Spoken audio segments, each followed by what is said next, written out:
सलाम। आमदार कुणाल बाबा पाटील को लाख सलाम। आमदार कुणाल बाबा पाटील को लाख सलाम। तर आमदार साहेबांनी मार्गदर्शन करावं असं मी विनंती करतो।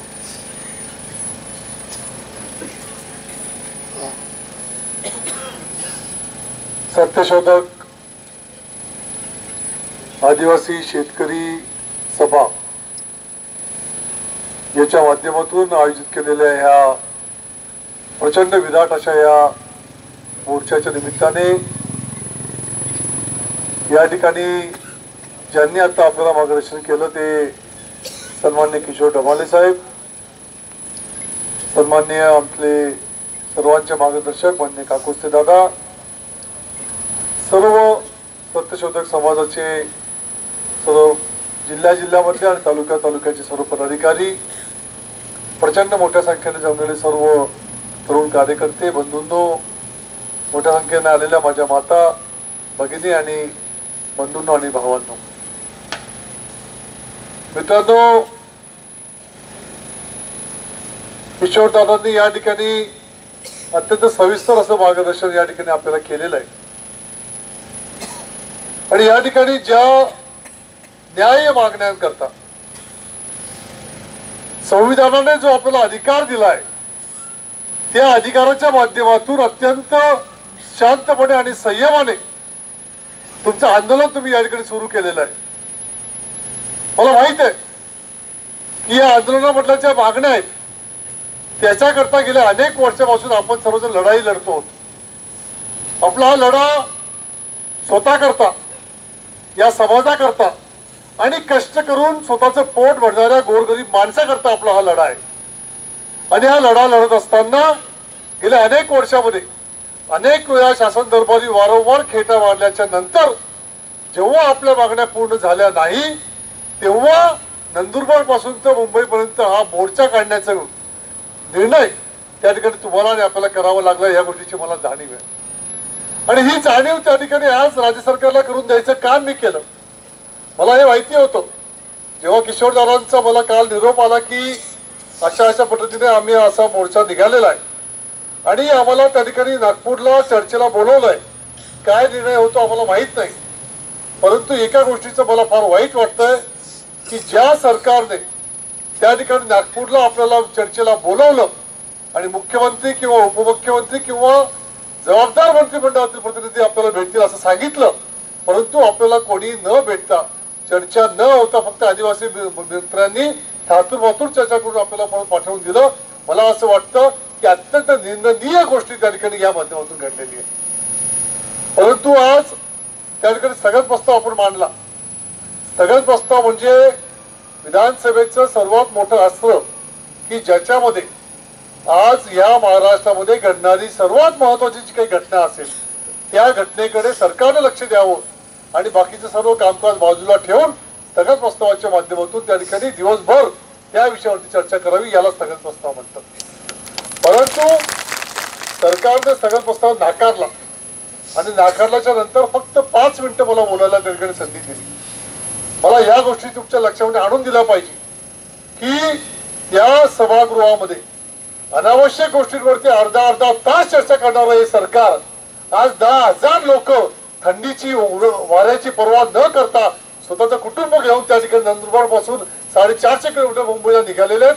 त्या लोकांना चर्चेकरता किती वेळ, तर फक्त 5 मिनिटाची वेळ त्या ठिकाणी मला दिली गेली, परंतु हरकत नाही, त्या 5 मिनिटांमध्ये आपल्या भावना त्या ठिकाणी सरकारपर्यंत पोहोचवायचं काम मी केलं आणि सरकारने त्या ठिकाणी उपमुख्यमंत्र्यांनी हे मान्य केलं की आम्ही चर्चेला तयार आहोत, शिष्टमंडळाला या ठिकाणी बोलू, आम्ही चर्चा करून त्यांच्या प्रश्न सोडवून घेतो। मी एक गोष्ट त्या ठिकाणी तुम्हाला आवर्जून सांगू इच्छितो मित्रांनो, मी सभागृहात पण सांगितलं, किशोर दादांना आणि दादांनाही सांगितलं की या ठिकाणी ज्या आपल्या मागण्या आहेत त्याच्यामध्ये 2018 मध्ये जे संपूर्ण महाराष्ट्रामध्ये अनुदान दिलं गेलं त्याच्यामध्ये जर आमचे नंदुरबारचे आणि साखरचे तालुके सुटले असतील तर ते घेतले पाहिजे, हे अत्यंत न्याय आहे। ज्या ठिकाणी दुष्काळ आपण संपूर्ण महाराष्ट्रामध्ये जाहीर करतो आणि आमचे काही तालुके आपण सोडून देतात, सरसकट पूर्ण महाराष्ट्रामध्ये दुष्काळ जाहीर झाला पाहिजे, आमचेही तालुके घेतले पाहिजे, ही अत्यंत न्याय्य मागणी आहे। आज परिस्थिती अशी आहे की प्यायला पाणी नाही, आमच्या गुराढोरांना पाणी नाही, आमच्या शेतीला पाणी नाही आणि अशा परिस्थितीमध्ये दुष्काळ हा 100% जाहीर झाला पाहिजे, हे अत्यंत न्याय मानतो. काही गोष्टी अशा आहेत ज्याच्यामध्ये आपण आपल्या वनपट्ट्यांकरता मानतो. जे वनपट्टे रितसर आमचे बाप दादा आमच्या पिढ्याला पिढ्या त्या ठिकाणी शेती करतायत, ते वनपट्टे आमच्या नावावरती करून द्या, सातबारा आमच्या नावावरती करून द्या, ही आपली रास्त मागणी आहे. तर ती घेतल्याशिवाय आपण राहणार नाही मित्रांनो. म्हणून या ज्या सर्व मागण्याकरता आपण लढतात, या सर्व मागण्यांच्या पाठीमागे तुम्हाला पाठिंबा देण्याकरता आणि तुमचा भाऊ म्हणून तुमच्या लढ्यामध्ये मी तुमच्या बरोबर आहे हे सांगण्याकरता मी आज या ठिकाणी तुमच्यावर आलेलो आहे.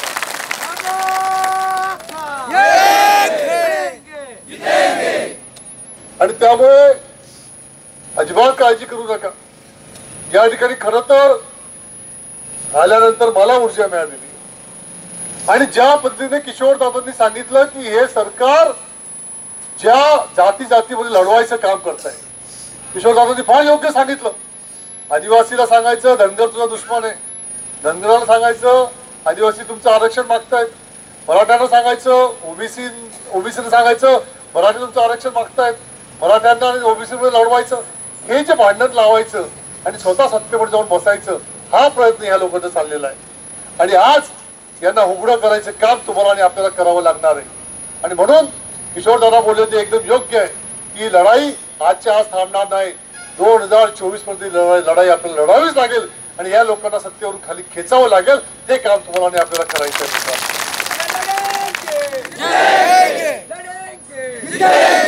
आणि त्यामुळे मला माहित आहे की 450 किलोमीटर चालत जायचं, 450 किलोमीटरचा लढा हा लढायचा, थंडीची पर्वा करायची नाही, जेवणाची पर्वा करायची नाही, रोज 30-30 किलोमीटर चालायचं. आणि हा संघर्ष हा सोपा संघर्ष नाही, हा संघर्ष तुमचा फार मोठा संघर्ष आहे आणि याची जाणीव आम्हाला सर्वांना आहे. आणि त्यामुळे या सर्व कष्टकरी बांधवांबरोबर या संघर्षामध्ये रात्र असो पहाट असो तुमच्या खांद्याला खांदा लावून लढण्याकरता आम्ही सर्वजण तयार आहोत. हा शब्द तुम्हाला मी या ठिकाणी देतो.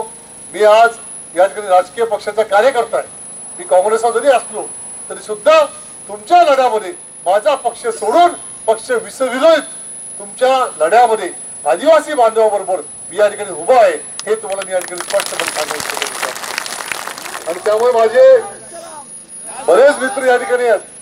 आता आमचा हा मोरे दादा, आमचा सुरेश मोरे मला घरदार नाही बरं, मला गावानं माणूस आपला नरवा महाराज आधी बसेल त्यातच म्हणजे मला भरपूर दोस्त या देशातच, त्यामुळे या दोस्तच करतो मी आधी येईल खरं.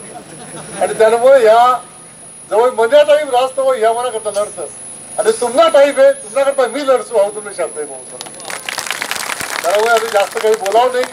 पण आता कालनी काही सर्व मंडळी भेटायला जाई राहिली आणि जर समजा कालनीना विषयमा जर काही चांगलं निष्पन्न होईना तर फार बरं.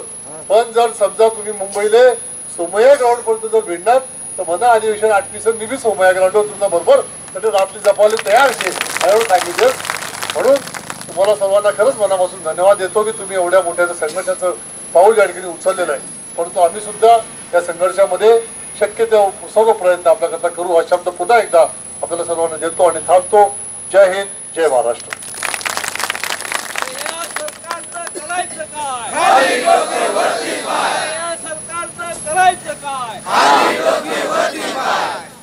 याच्यानंतर